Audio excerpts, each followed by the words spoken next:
So yesterday we talked about homothetic functions and we proved that all homogeneous functions are homothetic. That is what we proved right here. But not all homothetic functions are homogeneous. And we also proved this. That is, if the slope of the indifference curve is dependent only on the ratio of y and x, not on the absolute levels, then that such a utility function is homothetic. We also proved that particular point.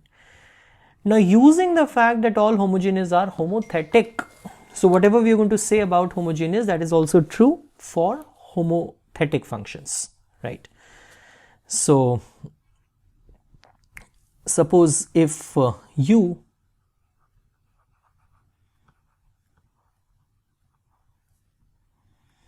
suppose uxy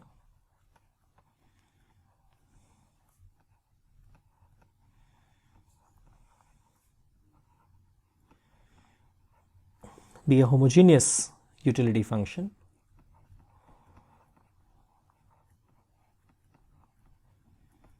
right?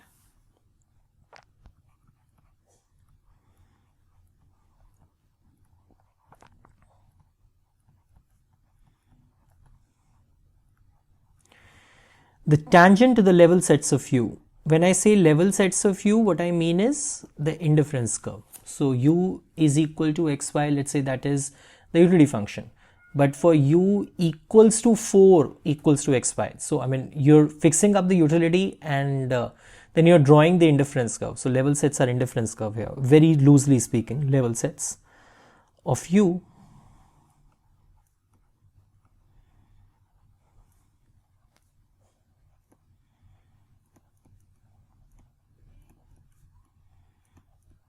have a constant slope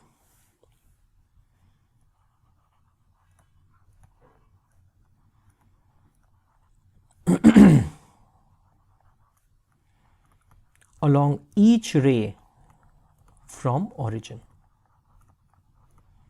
Along each ray from origin. So we want to show that MRS is constant along a ray from origin, right? So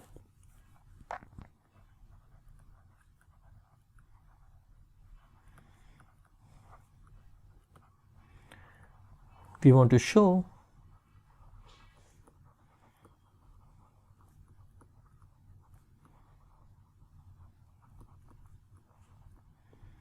that MRS is constant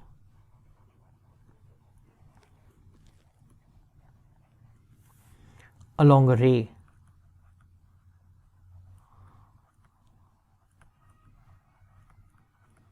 from origin, right? So let us suppose there are two bundles. One bundle is, let's say, x0 y0, that is one bundle, and there is another bundle x1 y1, which is t into x0 y0, that is tx0 comma ty0.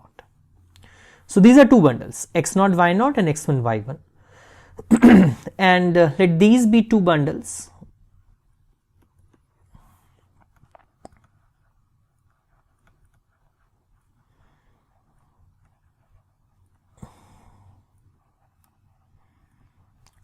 on the same ray from origin.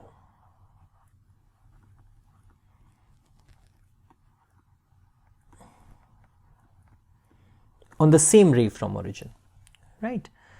So what you're trying to say is this, that is when you want to find out the MRS at point x1 y1,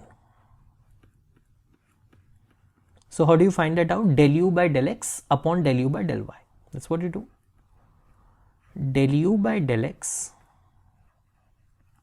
at x1 y1, I don't need to write at here,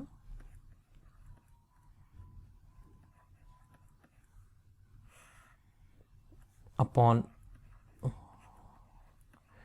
del u by del y x1 y1. That's what you do.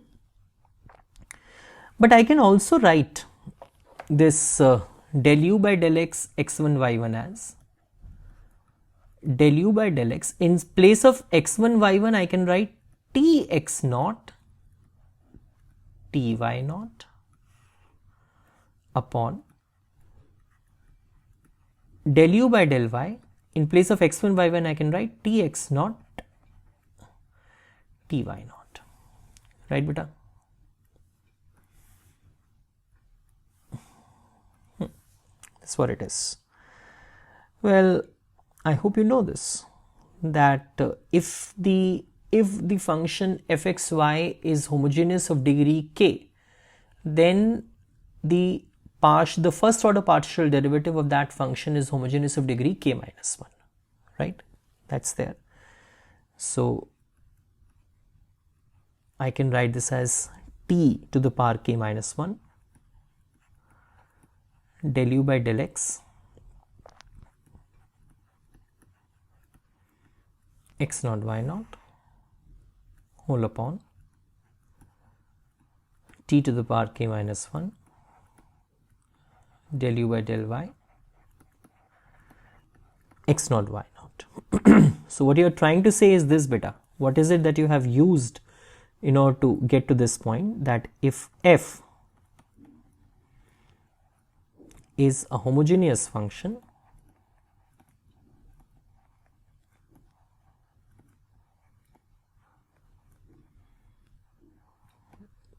of degree k,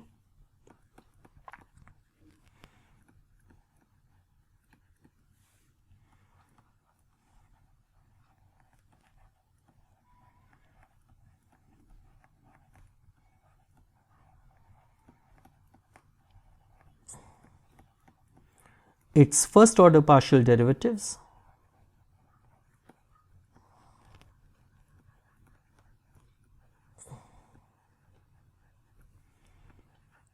are homogeneous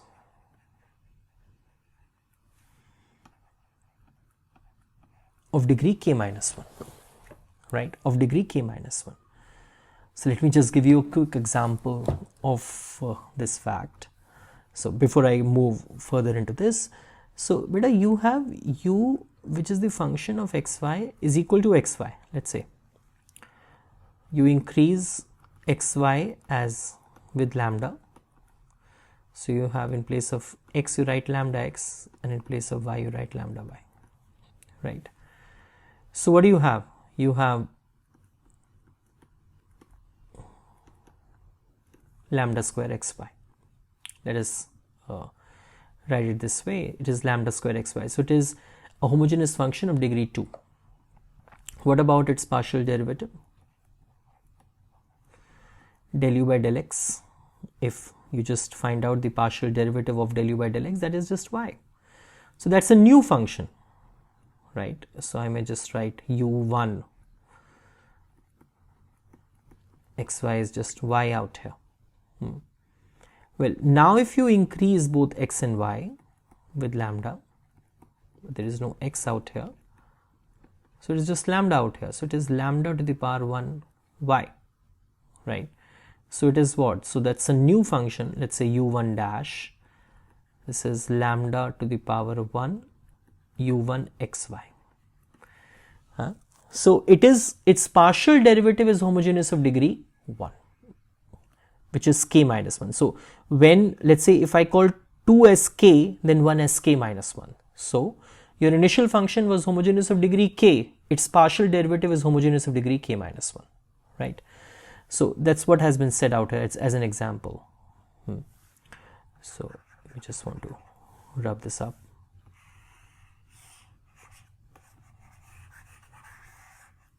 Right. Okay. So having said that, so what you can write here? So this thing will get cancelled out, and what will you be having? Del u by del x x naught y naught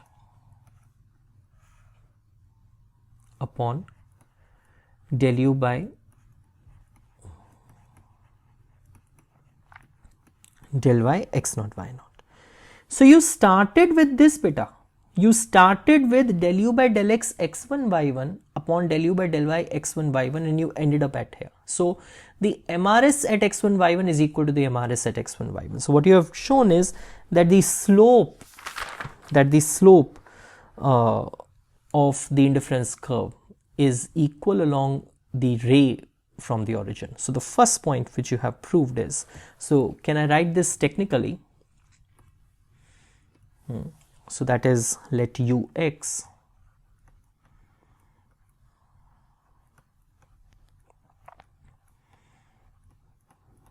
be a utility function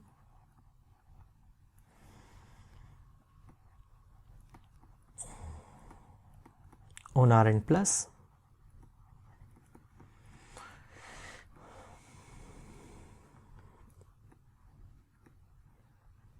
that is homogeneous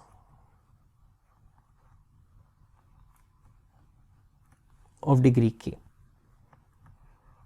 So the first point you've proved is that MRS is constant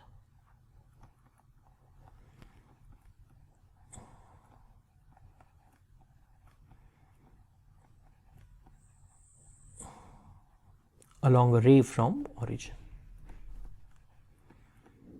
Along a ray from origin. So that's what you have shown.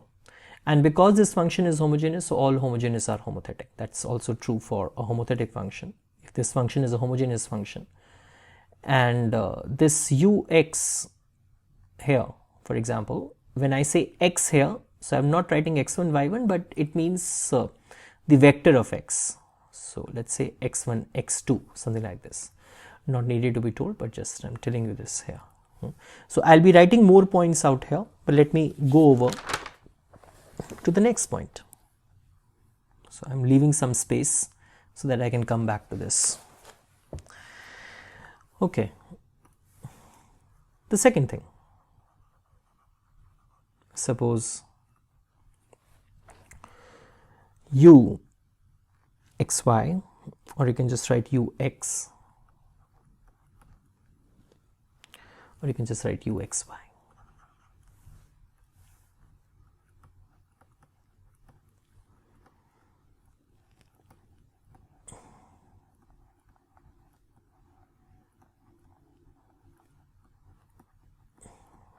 Is a homogeneous utility function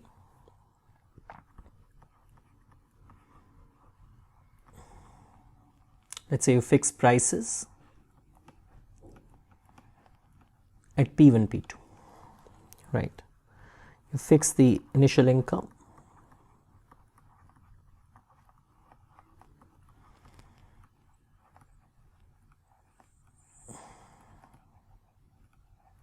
at M naught. So what you do, you maximize uxy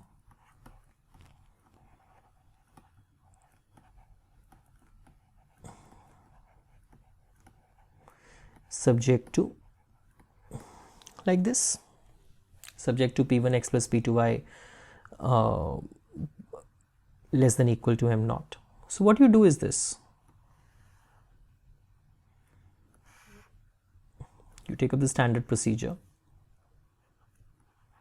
So x here, you have y here, you have the budget constraint with you, and you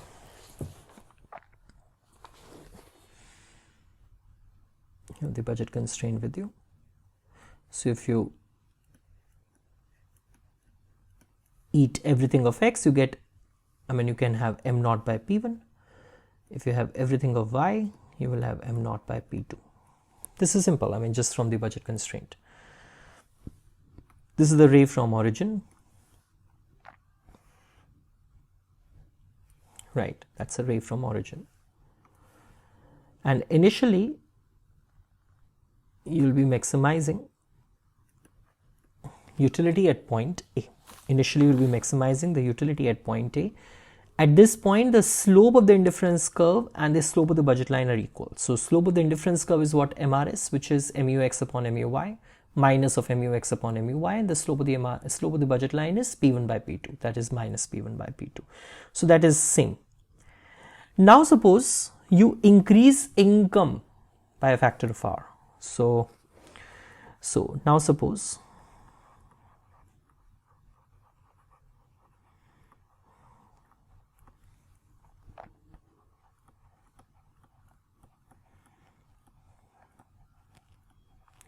we increase income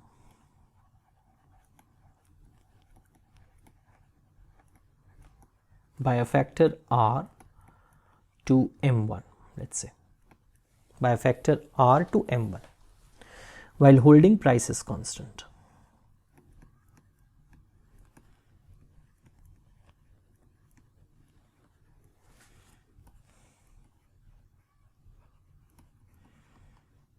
So your new income is basically this, m1 equals to rm naught, like this. So what will happen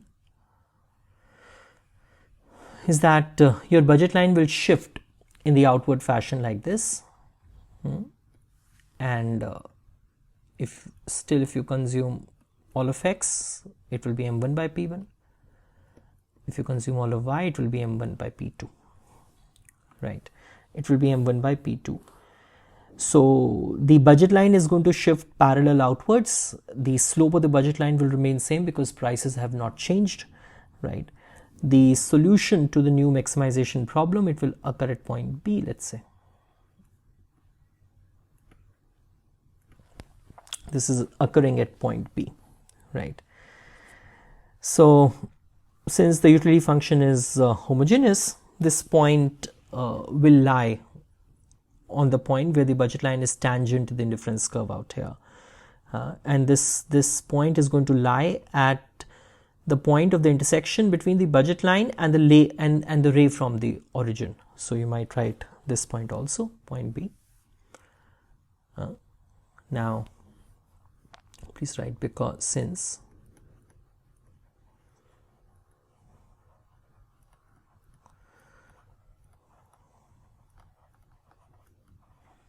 utility function is homogeneous,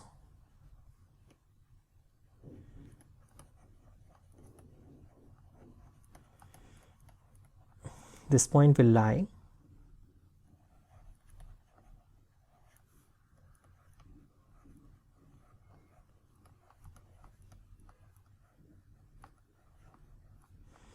at the intersection of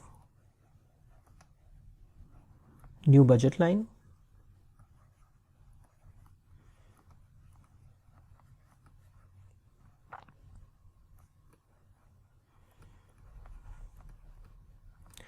and a ray from origin, right, through point A. So your demanding bundle A here at the level of income m0, your demanding bundle B at the level of income m1. So these are your equilibrium level of incomes at two different equilibrium level of consumption at two different income levels. So if you join these two equilibrium points, what you get is the income expansion path or the income consumption curve. That's what you have done in our earlier recordings as well, beta. You can go back and check where I have done for the utility function u equals to u is equal to xy, perfect complements, u is equal to min of xy, u is equal to x plus y. There also we have found out these income expansion paths, right?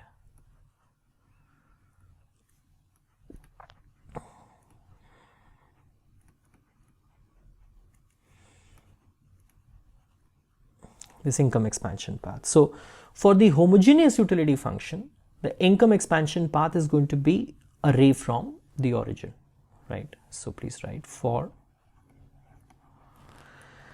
a homogeneous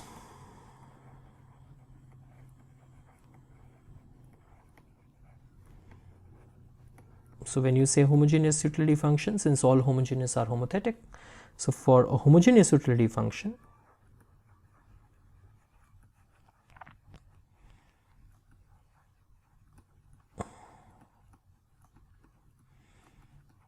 a ray from origin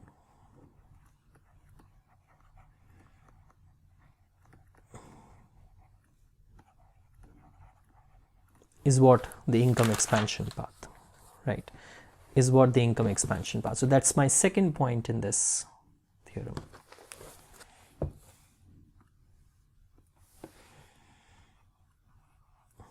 Right, that is income expansion paths.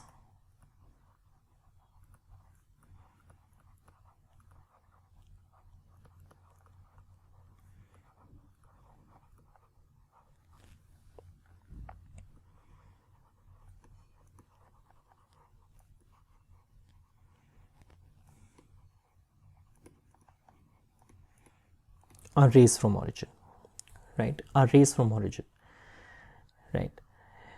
Okay.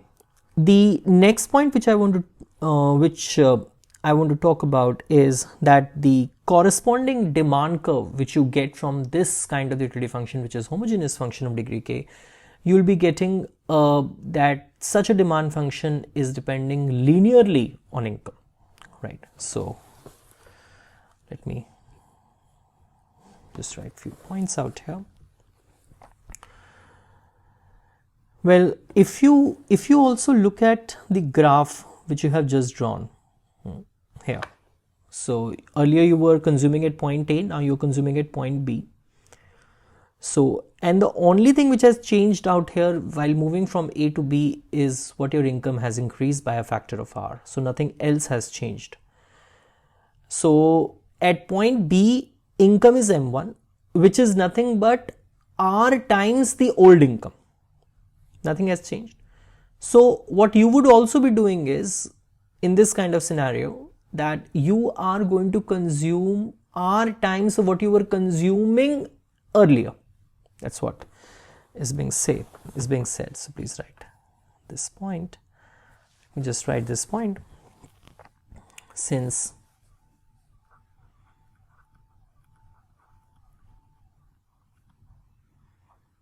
the budget line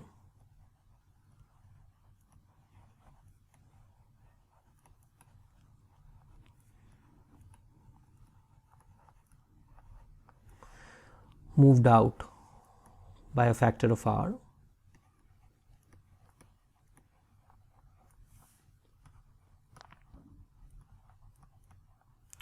the new bundle that is at point B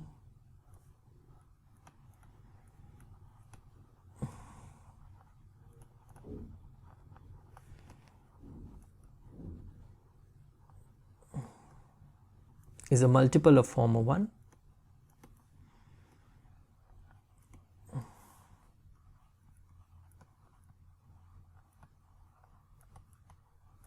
by a factor of R. So analytically what you can say, you're consuming x1 y1 when income was m1, new income, right? So x1 y1, and when you write income as m1, that is nothing but R times the income of m0. So what you are doing here is that this x1 y1 is nothing but R times of what you were consuming earlier, right, at income m0, right? At income m equals to m1 equals to rm0. You with me? So in other words,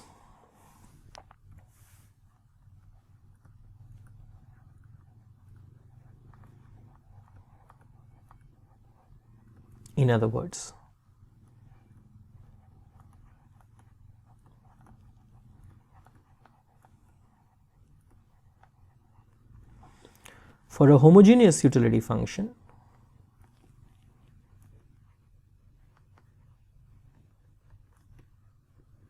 of degree k,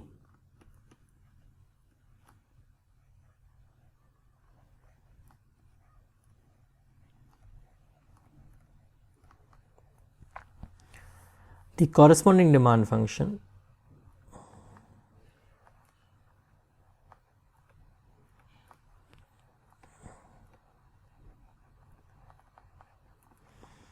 is a homogeneous function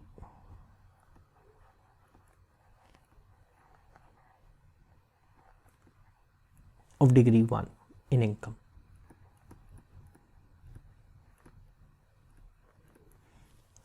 Right. So you double the income,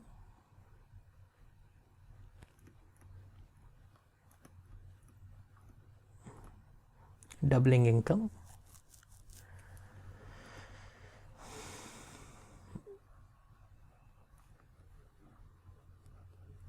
doubles consumption,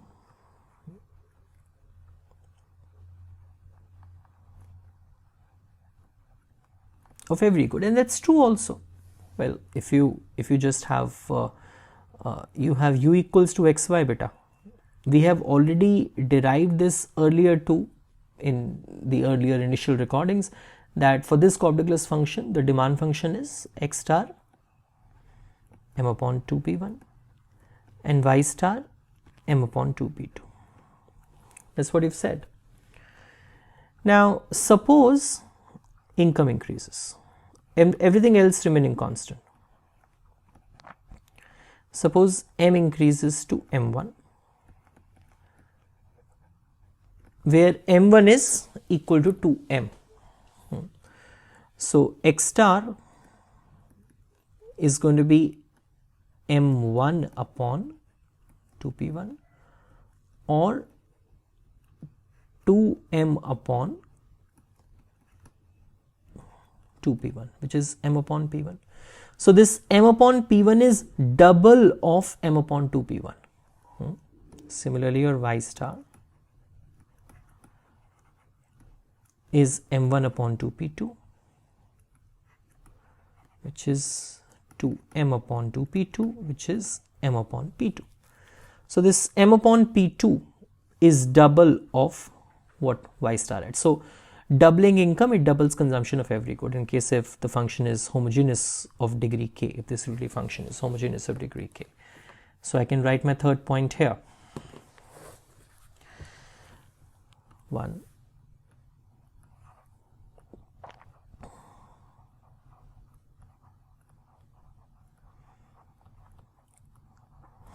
Corresponding demand function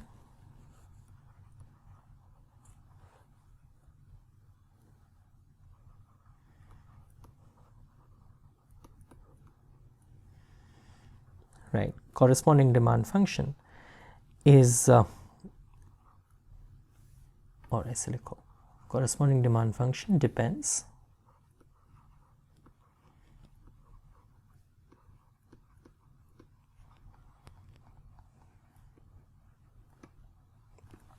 linearly on income. It depends linearly on income. This has become a little lengthier recording, I'm so sorry. Okay, if we write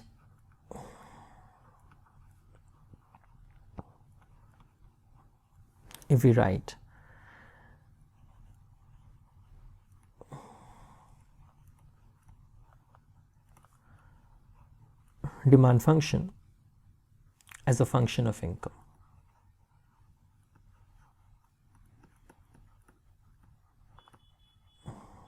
right? So that means xi as a function of m. But this demand function is homogeneous of degree 1 in income.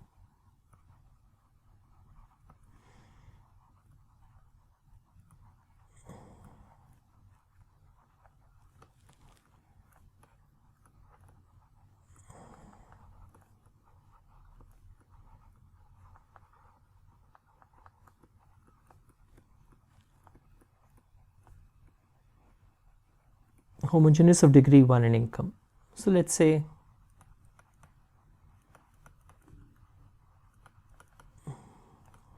I'm writing it this way. So xi is a linear function of income, right? Let's say my demand function is like that. So it's a linear function of income. So del xi by del m into m by xi.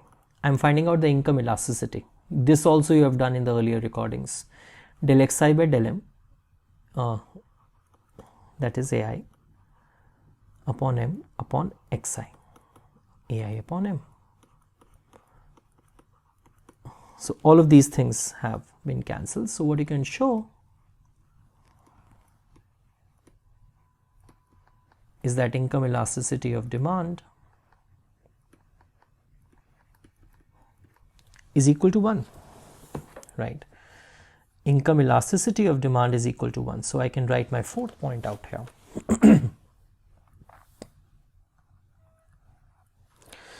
The income elasticity of demand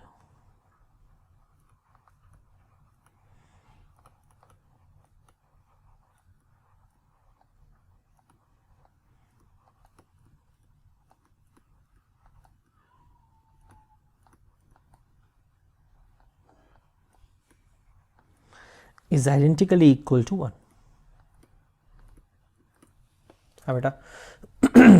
Although you can read, I mean, if you want to read the theoretical points for this, you can read Varian chapter 3, and otherwise I took all of this from Salmon and Bloom.